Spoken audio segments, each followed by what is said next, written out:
You're tuned in to the Who Are They podcast with your host D2 Nice 86, the combat sports home destination, MMA, boxing, and more.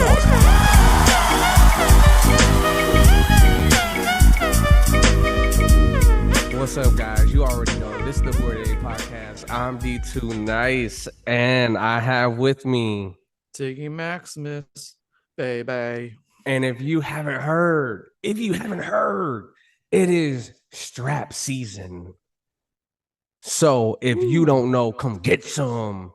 So we're going to be talking about really quickly, really fast, with a sense of urgency. We're going to be talking about Errol, the Truth, Spence Jr. going up against Terrence Bud Crawford for the undisputed title.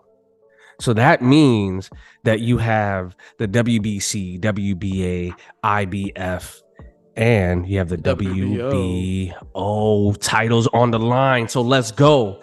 Tiggy Maximus, what do you think about this fight? All the titles are on the line, and both are undefeated. And the fact that it took this long to get them together, I really hope this is worth it. But I honestly, anytime when you see two in their prime, both are champions, and the fact that you really got all the sanctioning bodies to be okay with putting all the titles on the line, honestly, I'm pretty excited about this fight.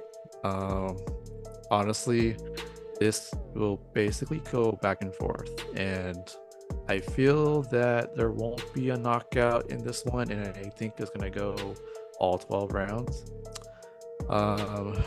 It honestly for me is a coin flip, but I think I am leaning towards Terrence Bud Crawford to win this one and take all the titles. What do you think? Well, I've already said it before, and I'll say it again, baby. It's strap season, and you have officially entered the Shark Tank. You don't want none. So I got Errol Spence. I feel like the bigger guy out of these two gigantic boxing men, he's gonna be a little bit bigger. He's probably going to punish a little bit more. And I think he wants to, I think he really wants to finish this. I mean, you really think about it, it's like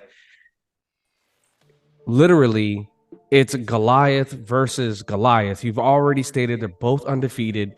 And what better than to win your title, the undisputed title of all things, by beating your opponent who's undefeated and doing it in a fashion. Now, I'm not going to say devastating fashion. I don't think that this is going to be, I think a little bit like you. I think there's going to be a lot of a chess match in the beginning. I think there's going to be some blacked up eyes towards the middle. But I think that towards the end, before it gets too far, I do think that one of those men do fall. So you think it goes all the way. I don't think that happens. But I do think that the guy getting his arm raised at the end is going to be Errol, the Truth, Spence Jr. though. So let me ask you this then. Since you think that Bud wins this fight, what does Bud bring to the ring that you think that Errol is not going to be prepared for? I think that if Errol Spence somehow has the upper hand in the first few rounds, that will force Bud to make some adjustments mid-fight. And I've noticed in some of the Bud's fights that he actually does turn it on later in the fight, and it leads to either to a knockout or just collecting points for the rest of the fight.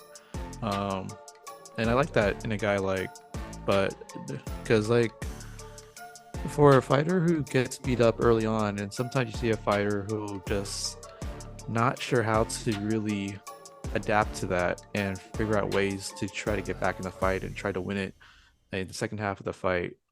But for a guy like Crawford, I think that if he does come with some adversity and he might be down by a couple couple of rounds, he might turn up the burners, and he actually might put up more of a fight and will give Spence a run for his money and might make this an interesting fight for the next 9 rounds after the first 3.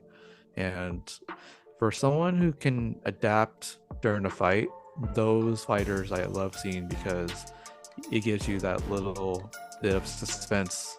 Is this fighter going to come back and come all the way and finish off the fight, or is he just going to do enough just to win on points, or is he going to go all out and maybe he might get knocked out in doing so, or he just might does not have anything in the fight where he can overcome his opponent. But watching this undisputed fight, I think that this makes everyone on the edge of their seats, and I'm glad that certain places might actually show this boxing fight and UFC at the same place at the same time. Oh yeah, so, well that's a whole nother thing for a whole nother day. Listen, Tiggy Max, I'm pretty excited, I agree with you on this. I will say this.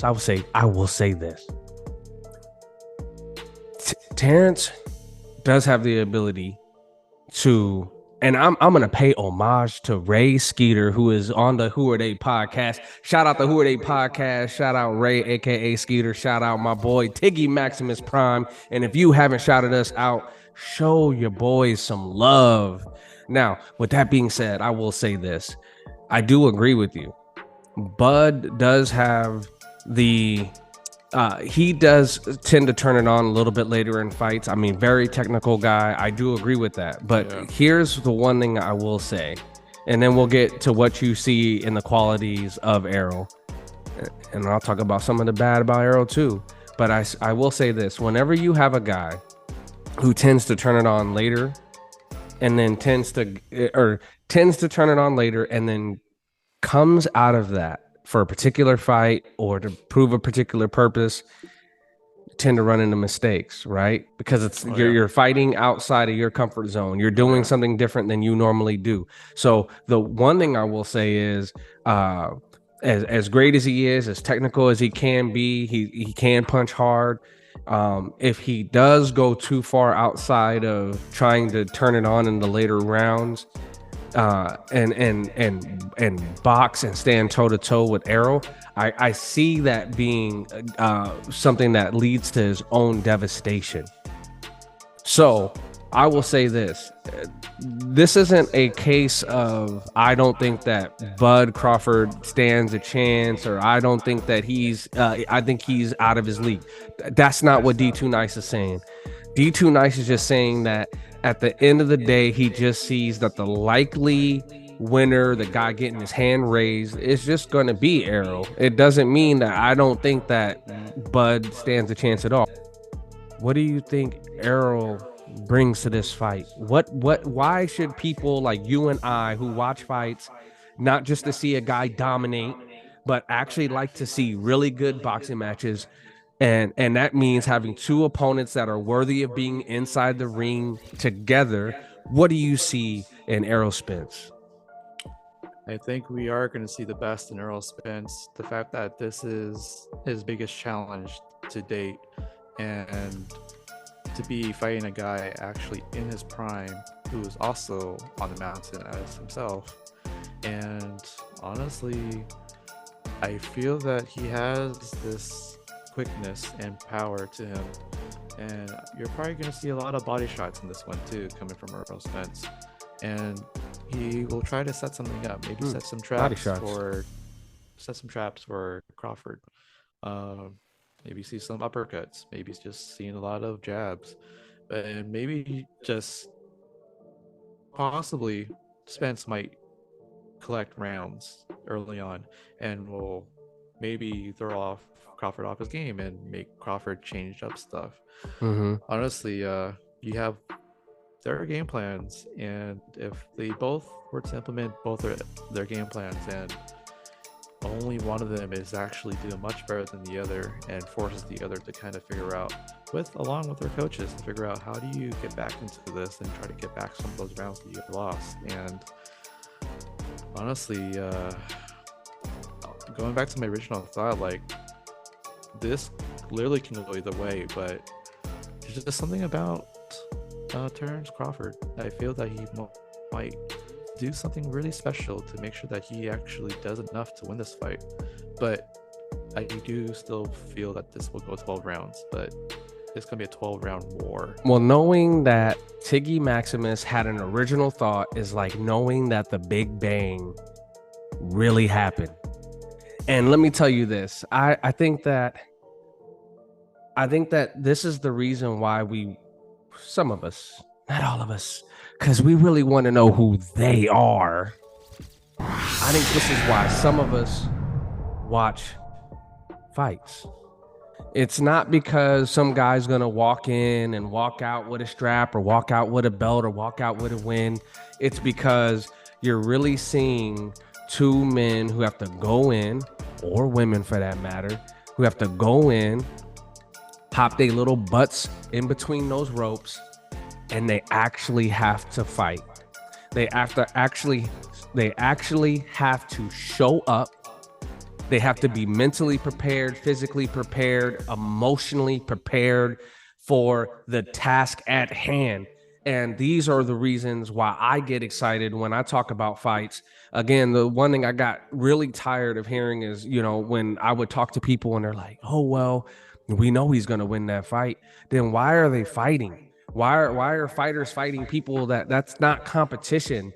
That isn't noteworthy. This isn't the reason why we watch. We watch because we want to see a dismantling, but we want to see it be done in a way that you say, hey, at the end of the day, that man had to work for that. That woman had to work for that. That just didn't come easy. So I'm excited. And I was watching the final press conference and the final face-off, and I can't think of the gentleman's name from Showtime, but they were talking about like these are things that you can watch reviews of it later, but there's something about watching the thing that happens that can only happen once, that will only happen once. There is something about that. And there's something about knowing that it doesn't matter where you're at, but that you got to witness history. Two undefeated fighters, as you so perfectly put it before. They're undefeated. Their finishing rate, knockout rate is extremely high. We are going to be in for a show, and they're putting it on for the beautiful people with lovely hearts who love boxing. So before we leave the beautiful people of YouTube, the internet, Instagram, TikTok, Twitter, is there any last thoughts that you have for Errol Spence going up against Bud Crawford, Terrence Crawford? What do you think? Other than the fact that it shows that this fight that we've all been waiting for, and honestly, I don't know who's actually on the undercard on that fight, but if I only had to watch one fight off of that card, and I would say that normally sometimes that I get a little discouraged when it comes to a boxing card, but for some strange reason that I am really looking forward to this. And honestly, if they do show some of these undercard fights for that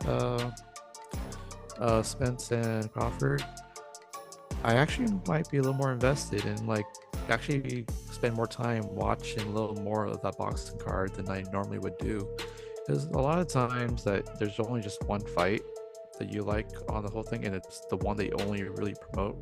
And I don't remember most boxing cards where they kind of promote the entire card or something, but it's not like the UFC, but honestly, this particular boxing matchup I am really, really excited for. Of course, there are some other ones that are coming up in August that I am looking forward to, like Jake Paul and Nate Diaz, and I think Anthony Joshua is coming up, and then of course, Tyson Fury and Ngannou. And well, you bring up a good point, Tiggy, Canelo and let's not get too Charlo. far. No, yeah, absolutely. But let's not get too far ahead of ourselves, because we are definitely going to be coming back at the fans of the Who Are They podcast with videos for all of those fights. And that brings me to one special thing.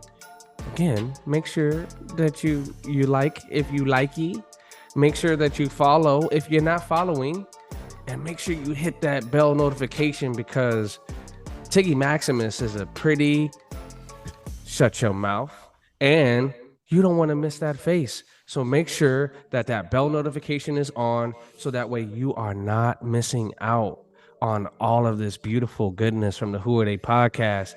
And with that being said, Tiggy Maximus says that he has Terrence Bud Crawford. Your boy D2 Nice said it's strap season. You done stepped into the Shark Tank, and we going with Errol, the true Spence Jr. all day, baby.